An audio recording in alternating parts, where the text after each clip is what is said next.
আসসালামু আলাইকুম দর্শক, কেমন আছেন সবাই? তো যারা মনে করছেন যে একটা গরু কিনবো বা দুটো গরু কিনবো, আপনারা ১ম শুরু করতে চাচ্ছেন, তো আপনারা এই চাচার মতো করতে পারেন।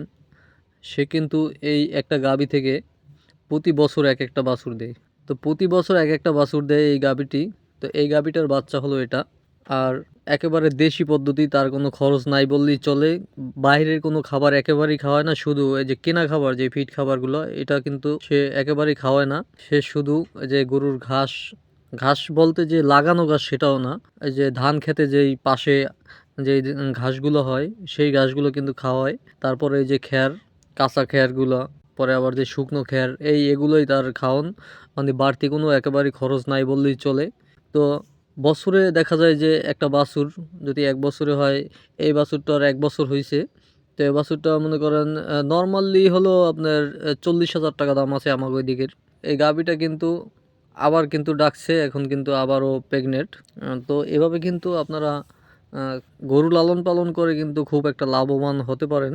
আর যারা মনে করছেন যে খামার করব একটা, তারা কিন্তু এই যে গাভী গরু দিয়ে আসলে তাদের পক্ষে ঠিক হবে না। কারণ আমি কিন্তু গাভী গরু পালছি।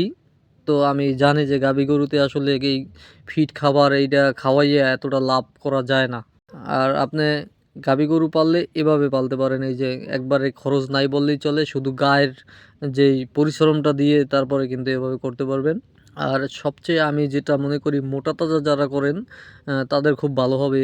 গরু লালন পালন যারা খামার সেক্টরে আরকি করবেন, ৩ মাসের প্রজেক্ট বা আপনি ৪ মাস বা ৬ মাসের প্রজেক্ট করে তারপরে আপনি গরু লালন পালন করে মোটা তাজা করার উদ্দেশ্যে, সেটা হলো আলাদা। কিন্তু আপনার যারা মনে করেন যে না আমি ক্ষেতের কাজ করতে পারবো, তো ক্ষেতের কাজ যারা করেন তারা শুধু এই সেক্টরে আসছেন। কারণ যারা ক্ষেতের কাজ না করতে পারেন তারা কিন্তু এইভাবে গরু লালন পালন করতে পারবে না। তার কিন্তু তার যেই গরু পালার যেই সিস্টেমটা, একেবারে খরচ নাই বললেই চলে। এই গরু দুটোরে কোনো এক মুঠ মনে হয় যে ভুসি বা কোনো ফিড খাবার কোনোদিনই দেয় নাই। ৳১০ টাকাও খরচ নাই। হয়তো কোনো সময় যদি গরুর অসুখ-বিসুখ হয়, সেটা হইলো আলাদা ব্যাপার। যে একেকটা গরু ৪০-৫০ হাজার টাকা একেকটা গরু দিয়ে কিন্তু লাভ করতে পারবেন। তো আপনার যদি টাকা-পয়সা মোটামুটি ভালো থাকে, তাইলে কিন্তু আপনি ৩টা ৪টা গাভী কিনলে তো ওইগুলো দিয়ে কিন্তু আপনার প্রতি বছর একেকটা গাভী বা একেকটা বাছুর কিন্তু বিক্রি করতে পারবেন। তাহলে ৩টা গাভী থাকলে ৩টা বাচ্চা হবে। ৩টা বাচ্চা ৩ ৫০ ৳১,৫০,০০০ আপনার প্রতি বছরে লাভ হবে।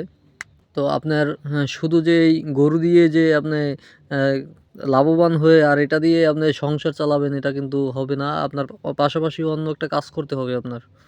যেকোনো কাজ হোক বেটা, সেটা আপনার গাড়ি চালান, অটো চালান বা যেকোনো একটা কাজ করবেন আপনার পাশাপাশি। আর এর পাশাপাশি আপনার এই যে গরু লালন পালন করবেন।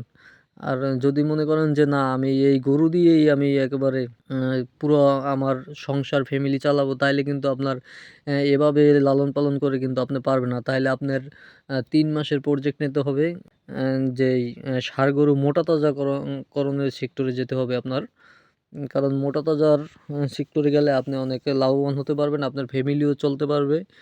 আর আপনার অন্য কাজ না করলেও হবে। কিন্তু সেই সেক্টরে আপনার কিন্তু মিনিমাম ৮ থেকে ১০ টা গরু লাগবে আসলে উঠানো। নাইলে আপনি একেবারে পোষাইতে পারবেন না। ১০,০০০ করেও আসে, তাইলেও মনে করেন যে আপনার ১০ টা গরুতে কিন্তু ৳১,০০,০০০ অলরেডি ৩ মাসের ভিতরে আপনার লাভবান হইতে পারবেন ইনশাআল্লাহ। তো সেভাবে কিন্তু আপনি আ সামনের দিকে আগাই যেতে পারবেন একেবারেই। তো মোটা তাজা ওই যে আমি আগেই তো বললাম যে যদি আপনার পুরো ফ্যামিলি চালাইতে হয় তাইলে গরুর খামার থেকে, তাইলে কিন্তু আপনার ৮-১০ টা ষাঁড় গরু লাগবে মোটা তাজাকরণের সেক্টরে। নতুন অবস্থায় কেউ ওই গাভী গরু আসলে দুধের গাভীর দিকে কেউই নজর দেবেন না। তাইলে কিন্তু একেবারে আপনি ধরা খাইয়া যাইবেন। কারণ আ অস্ট্রেলিয়ার যেই গাভীগুলো, ওগুলো কিন্তু অনেক রোগবালাই হয়। এটা কিন্তু একবারে প্রফেশনাল যারা খামার আছেন তারা ছাড়া কিন্তু এগুলার লালন পালন করতে পারবেন না আপনারা। ফট করে নতুন যেই লোকগুলো আপনারা স্টার্ট করবেন, তারা কিন্তু ভুলেও এই গাভীর সেক্টরে যাইয়েন না। তারা কিন্তু ষাঁড় গরু দিয়েই শুরু করতে পারেন। আ আর যদি আমি তো বললাম যে আপনার যদি পাশাপাশি অন্য কাজ করেন, তার পাশাপাশি যদি গরু পালেন, তাইলে এভাবে আপনি করতে পারেন। প্রাথমিকভাবে আপনি ৪ টা ষাঁড় গরু উঠাইতে পারেন। প্রাথমিকভাবে আপনি ৪ টা ষাঁড় গরু দিয়ে শুরু করেন। ইনশাআল্লাহ আপনি মোটামুটি একটা বুঝে যাবেন।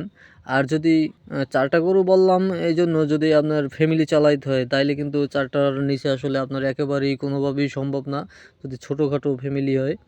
আর যদি মনে করেন যে না, আমি প্রাথমিকভাবে স্টার্ট করে এই সেক্টরে দেখবো যে আসলে লাভ হয় না লস হয়, তাইলে বলবো আমি মাত্র ২ টো। কারণ একটা গরু উঠাইলে আপনার কিন্তু ওই একটা গরু ভালো করে খাইতে চায় না, মানে ২ টা গরু থাকলে খুব ভালো খায়।